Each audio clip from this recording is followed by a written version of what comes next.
So, I mean, imagine looking at a sink that's just completely full of dirty dishes. Or, a mountain of unanswered emails. Or maybe a broken lawnmower sitting out in the garage. Oh, yeah, we have all been there. It's just that instant heavy dread. Exactly, just pooling in your stomach. Mm-hmm. But what if, instead of feeling that dread, you felt like you were standing right in the middle of a sacred temple? I mean, that sounds completely impossible to most of us. It really does. Because, well, we are so deeply conditioned to view our daily labor as a punishment. It's like this necessary evil we just have to endure so we can finally get to the weekend. Right. You put in the time, you survive the grind, and you try to escape it. Yeah, but get this.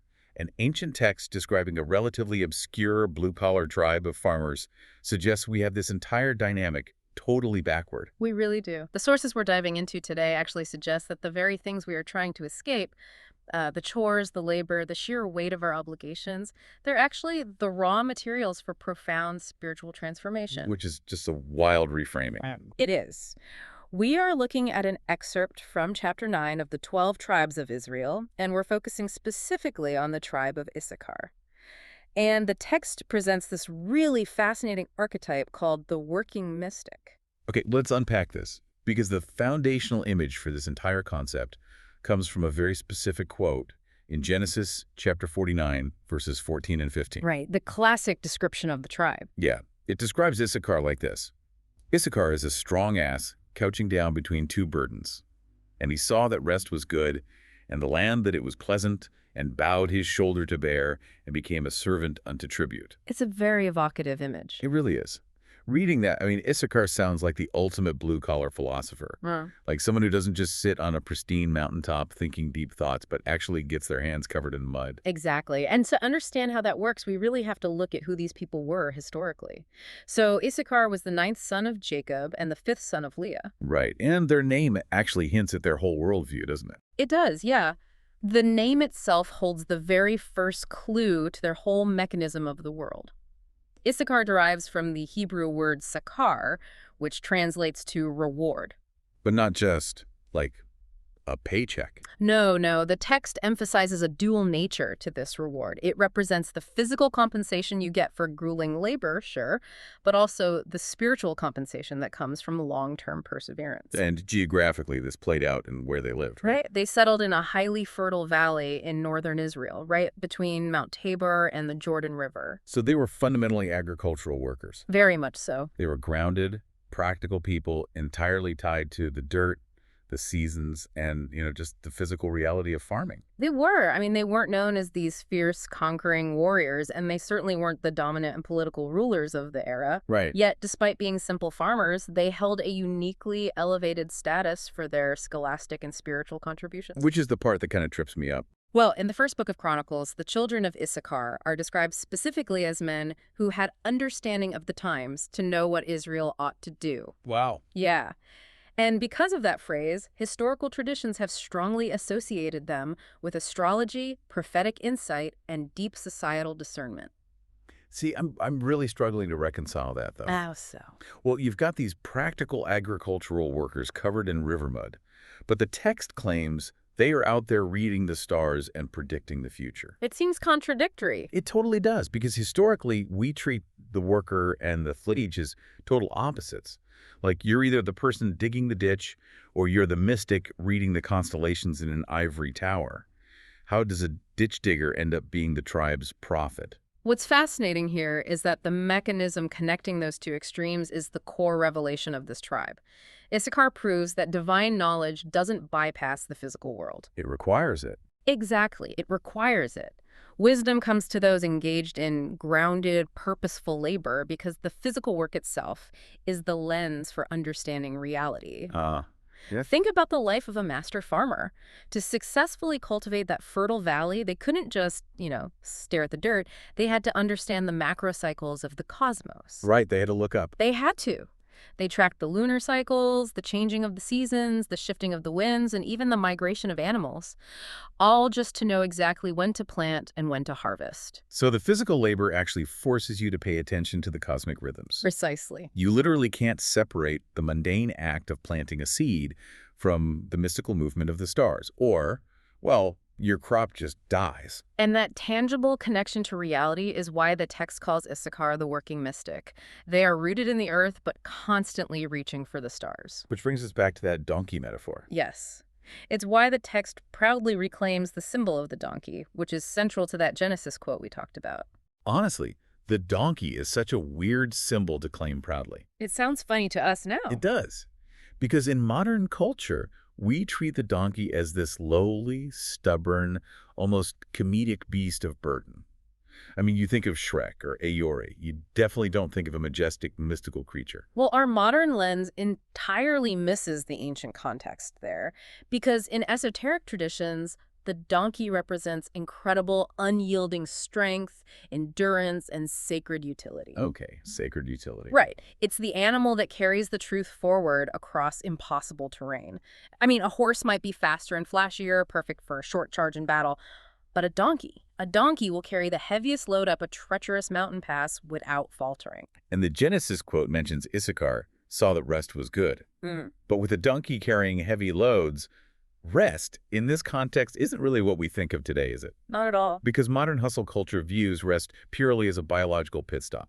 Like you sleep for 8 hours merely so your muscles can recover, just so you can get right back to the capitalist grind of producing more. It's treated like charging a battery. Exactly, just plugging yourself into the wall. But the text treats Issachar's rest as a contemplative pause.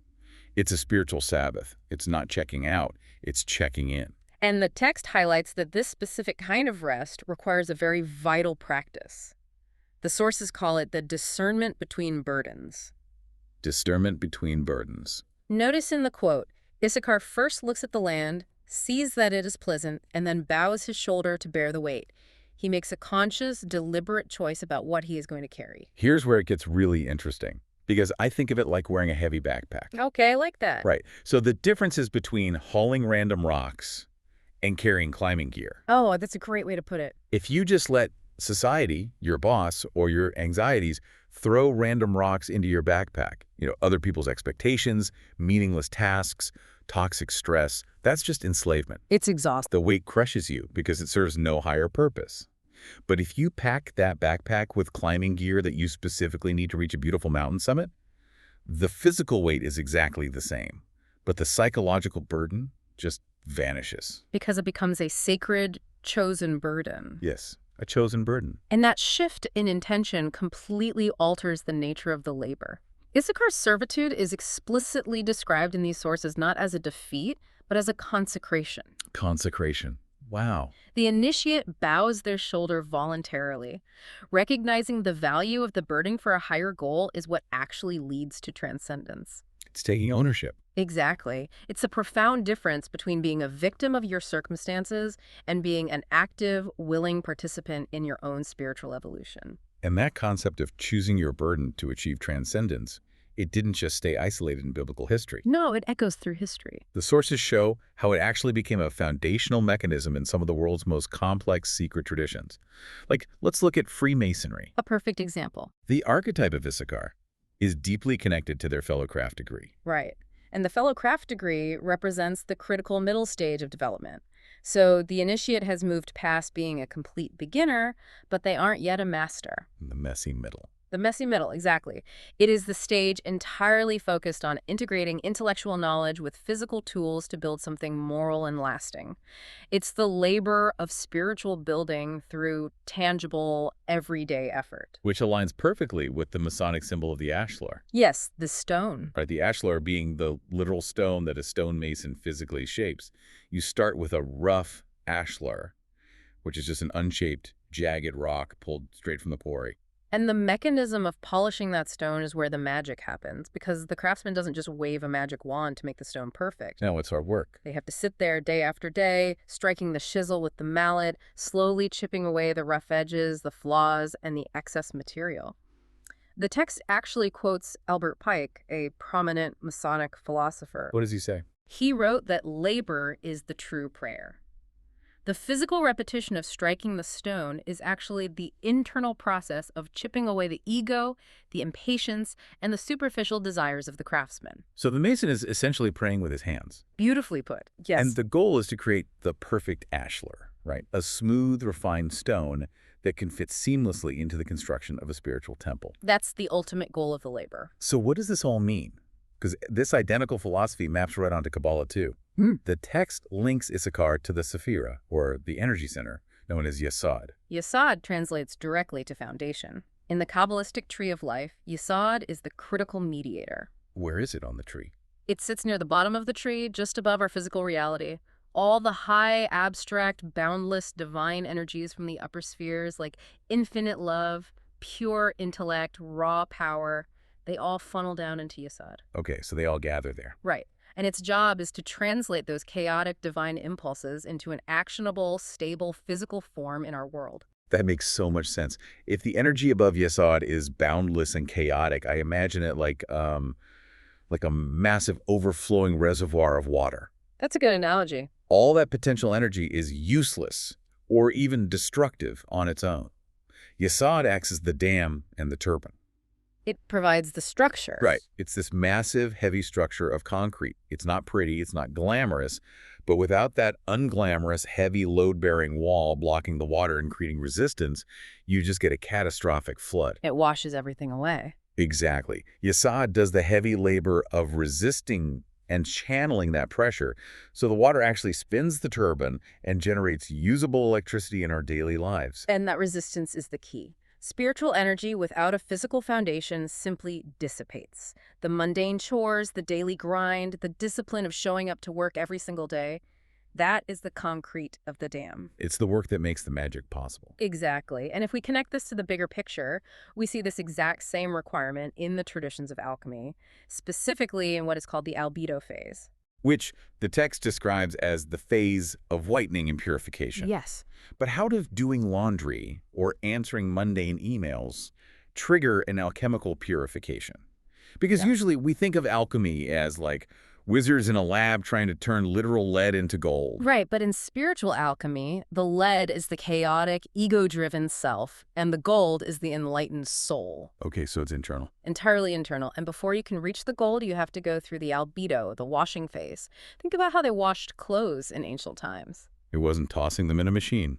Definitely not. Washing raw materials was hours and hours of violently beating fabrics against rocks, scrubbing, rinsing, and repeating until the impurities dissolved. It was exhausting physical labor. Exactly. And the mundane, repetitive nature of our modern chores functions the exact same way for our ego. Because there's no glory in folding the laundry.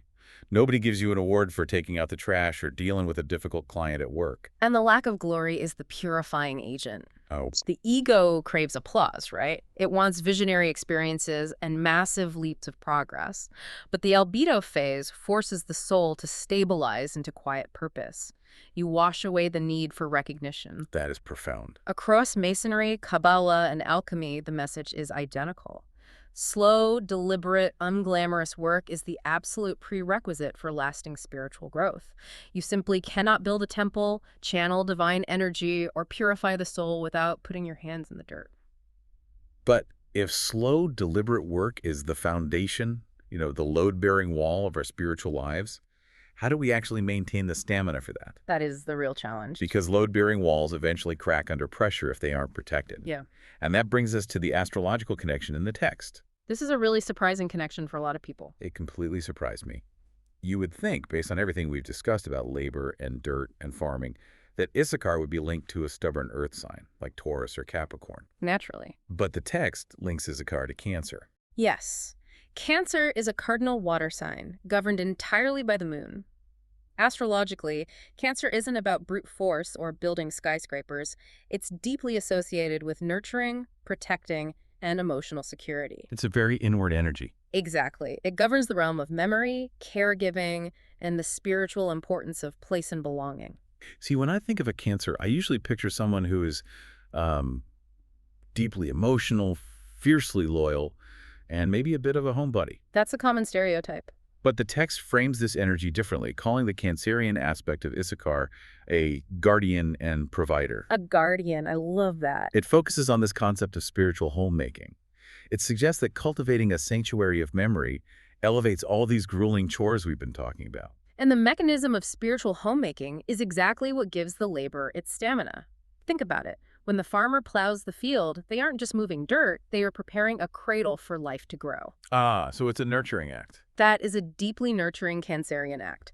The tribal emblems of Issachar underscore this perfectly: the plow and the donkey. The tools of the trade. Right, the plow rips open the earth to create space for new seeds, and the donkey carries the harvest home to feed the family. Both are tools of cultivation and preservation. Applying that to our lives today completely changes the dynamic of a weekend to-do list. It really does. Like if you are mowing the lawn, fixing a broken hinge on the front door, or doing that impossible task of folding fitted sheets. Oh, the fitted sheets are the ultimate spiritual test. They really are. Yeah. But if you view it through this esoteric lens, you aren't just a biological machine doing chores. You are acting as the spiritual homemaker. Yes. You are actively preserving the sanctuary of your soul and creating a safe harbor for your family. It elevates the absolute most mundane tasks into acts of sacred nourishment. And this addresses something so fundamental. The resentment we feel toward our chores often stems from viewing them as interruptions to our real life. Right, we think, if I didn't have to clean this house, I could finally sit down, meditate, and be spiritual. But the text argues that cleaning the house is the meditation. And this brings us to a really profound threshold mentioned in the sources: the inner gate of Issachar. Which is also referred to as the gate of sacred burden. Exactly. And the text states that this gate remains locked as long as you resent the weight you are carrying. It only swings open the moment you actively choose to consecrate the burden. Think about the actual physical mechanics of carrying something heavy. If you resist the weight, your muscles tense up, your posture degrades, and the burden actually causes physical damage to your body. It hurts you. Right. But if you align your spine, accept the weight, and carry it with intention, your body adapts. It builds muscle. That's such a perfect parallel. This raises an important question for all of us. The Gate of Sacred Burden asks you to examine your own life right now. What responsibilities are you bearing? Who actually benefits from your labor? Is it just for you, or is it for your sanctuary? Exactly. Issachar's strength isn't brute, aggressive, conquering force. It's quiet, enduring resilience. His reward is the harmony of a well-tended life. The journey the text takes us on is just massive. I mean, we started by looking at a historical tribe of agricultural workers, sweating in a fertile valley between a mountain and a river. Very grounded beginnings. And from there, we decoded this esoteric archetype of the working mystic, the person who literally finds the divine by digging in the dirt. We wove through the complex frameworks of Masonry, seeing how chipping rough stone is actually the chipping away of the ego. And we looked at Kabbalah. Right, seeing Yesod as the heavy, unglamorous dam that turns chaotic divine water into usable energy. And finally, we arrived at the astrological protector of the soul's sanctuary in the sign of Cancer. And the through line connecting all of this dismantles a very prevalent modern idea. The idea that to be truly spiritual, you have to escape the physical world, that you need to quit your job and move to a monastery. Issachar proves that the physical world, the office politics, the laundry, the daily commute, that is the exact laboratory where spiritual alchemy is supposed to happen. To everyone listening, the text offers this incredible summarizing thought. The yoke of sacred work is light when the heart is aligned. That's a powerful quote. It really is. If you are feeling utterly crushed by your daily responsibilities, the answer might not be to drop everything and run away. The answer might be to stop resenting those necessary labors and start hunting for the sacred utility hiding within them. Look for the meaning. Exactly. Look at the weight on your shoulders and ask yourself, are you hauling random rocks, or are you carrying the climbing gear you need to reach your summit? Because the moment you choose to bend your shoulder in sacred service, rather than feeling subjugated by the universe, the entire nature of your exhaustion transforms. It shifts from depletion into fulfillment. Which leaves us with a final, slightly provocative thought experiment for you to carry with you this week. Let's hear it. The source material spends a lot of time discussing the importance of natural rhythms, lunar cycles, and spiritual timing. Think about the absolute heaviest burden you are carrying in your life right now. The one that's draining you the most. Yeah, the specific obligation that is making you feel the most burned out. What if your frustration isn't actually caused by the weight of that work? Oh, interesting. What if it's caused by the season in which you're trying to carry it? Working out of sync with your own internal timeline. Precisely. Think about the farmer in that fertile valley. If they try to force a grueling, intense harvest in the dead of winter, The ground is frozen, the seeds die, and the labor is agonizing. It's completely counterproductive. And we do this to ourselves constantly. We try to force extreme summer-level productivity during periods of our lives that are naturally supposed to be our personal winters of contemplative rest. Like after a major loss or a career change or an illness. Exactly. We demand a harvest, and then we get mad at ourselves when nothing grows. So mull that over. Are you out of sync with your own natural timing? Maybe that overwhelming daily grind wouldn't feel so heavy if you finally allowed yourself to understand the times. Just like the children of Issachar. That's an essential question to ask yourself before picking up the tools tomorrow morning. It really is. Well, thank you for joining us on this exploration. Keep looking for the sacred in the mundane, and we'll catch you on the next deep dive.